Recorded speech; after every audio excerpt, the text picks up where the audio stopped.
दोस्तों नमस्कार। आज 19 अक्टूबर गुरुवार, अश्विनी शुक्ल पक्ष पंचमी।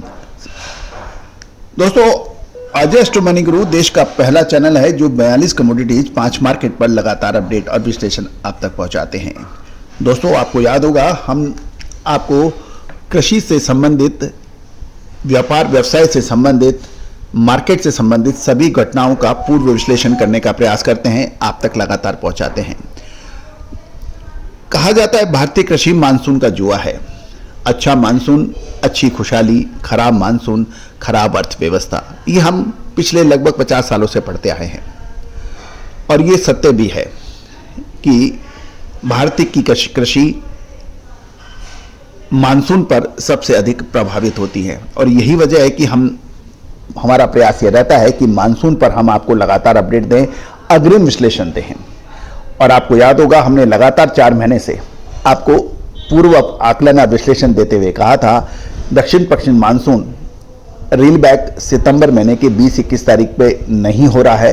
ये सितंबर महीने के अंतिम सप्ताह तक जारी रहेगा और इससे आगे बढ़ के हमने कहा था कि अक्टूबर महीने में भी जारी रहने की संभावना प्रथम या दूसरे तीसरे सप्ताह तक रह सकती है।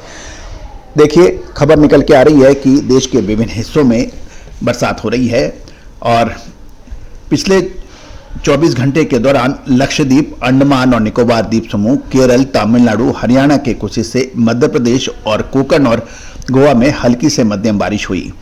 जम्मू कश्मीर, गिलगिट, बाल्टिस्तान, मुजफ्फराबाद, लद्दाख, हिमाचल प्रदेश में भी हल्की से मध्यम बारिश और बर्फबारी होने के समाचार हैं। पंजाब, हरियाणा, उत्तर प्रदेश के कुछ हिस्से, छत्तीसगढ़, तटीय कर्नाटक, सिक्किम, असम और राजस्थान के कुछ हिस्सों में हल्की बरसात होने की संभावना है। स्काईमेट एक प्रमुख एजेंसी है जो कि वेदर पे काफ़ी अच्छी सटीक रिपोर्टिंग करती है। skymatweather.com के जरिए वहाँ से ये भी पता लग रहा है कि अगले 24 घंटे के दौरान मौसम की संभावित संभावनाएं अंडमान और निकोबार द्वीप समूह में हल्की से मध्यम बारिश के साथ 1 या 2 स्थानों पर भारी बारिश हो सकती है। केरल और तमिलनाडु के कुछ हिस्सों में हल्की से मध्यम बारिश होने की संभावना है। सिक्किम, नॉर्थ ईस्ट भारत, तटीय आंध्र प्रदेश, तटीय कर्नाटक, पश्चिमी हिमालय में हल्की बारिश संभव है। केरल तट और लक्षद्वीप के क्षेत्रों में समुद्र में ऊंची लहरें आने की संभावना बन सकती है। दोस्तों अब इसका व्यापार व्यवसाय से क्या संबंध है, क्योंकि अक्टूबर महीना, सितंबर का अंत और अक्टूबर की शुरुआत भारतीय कृषि के लिए बहुत महत्वपूर्ण रखती है, क्योंकि एक तरफ खरीफ की सीजन की फसल कटाई और मंडियों में आने लगती है, दूसरी ओर रबी की फसलों की बुआई चालू हो जाती है। और यही वजह है कि सितंबर अक्टूबर पर जिस भी व्यापार व्यवसाय या औद्योगिक संगठन या सरकार विश्लेषण एजेंसियों ने अध्ययन किया और यदि वो सटीक बैठता है तो वो काफ़ी हद तक अग्रिम अनुमान लगाने में सक्षम हो जाते हैं।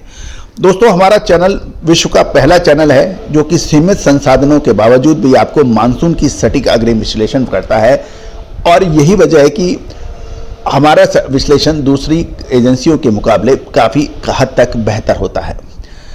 दोस्तों इंडियन सिस्टम ऑफ एनालिसिस और फंडामेंटल एनालिसिस को यदि दोनों को जोड़ दिया जाए तो उसका जो विश्लेषण है, जो अग्रिम अनुमान है, विश्लेषण है, रिसर्च है, वो अद्वितीय हो जाता है, अनपैरेलल हो जाता है, यूनिक हो जाता है। और यही वजह है कि हमारी लगभग सभी विश्लेषण, अग्रिम विश्लेषण सही साबित होती है, चाहे वो गेहूँ हो, मसाले हो, कपास हो या फिर तिलहन यानी ऑयल सीड्स हों।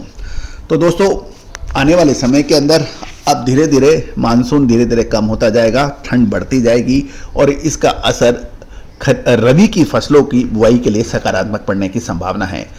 और जो रबी के फसल के जानकार हैं, व्यापारी हैं, किसान बंधु हैं, उनके लिए ये अच्छा साबित होगा। धीरे धीरे ठंड बढ़ेगी और ये रबी के लिए बेहतर साबित हो सकती है, रबी के फसलों के लिए।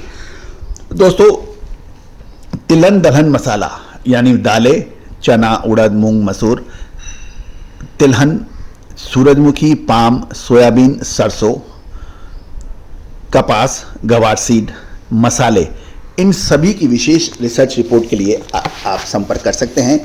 All the very best, good luck, happy trading.